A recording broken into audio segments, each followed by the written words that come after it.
you don't get to remix God's thing. The most foolish principle to build your life on is that I'm the wisest person I know. Well, you're in freaking trouble then, you know? And so that was my problem, is that I didn't, in my foolishness, I thought myself above that. And so what I try and help young people see is, listen, you don't get to remix God's thing.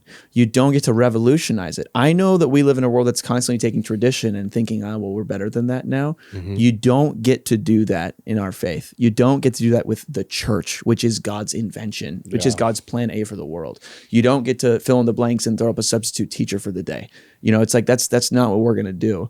If you're going to be a Christian, bro, be Christian the way that Christians have always done it. And that means submission to authority, even though we've seen so much of that shattered and broken. So many, like, even though we've seen so much negative, man, I want to be like the biggest defender of the church all the time. Yes.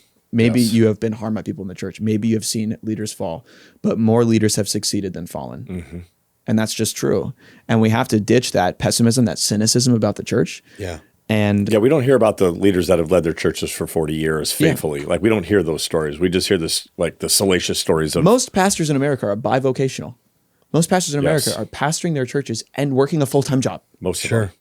Well, I don't know if you think about it. I think about being a pastor and I'm like, wow, it sounds like a lot of weighty responsibility and really overwhelming. I can't imagine being like, I do that and I have my own business, or I do that and I have a corporate job or something like that. Right. And I do that, or I do that and I have two jobs on the side to provide for my family. It's like, oh man, you're taking on all that spiritual responsibility and this. And I'm like, holy crap, the church is so awesome. Right. Churches, there's so many faithful, amazing men and women of God who have kept their heads down and served the Lord. And so for someone to go, well, I had a negative experience with the church, or I read about a negative experience with the church, or I listened to the Rise and Fall of Mars Hill podcast, and I've decided that all mega churches are corrupt. It's like, that is so arrogant.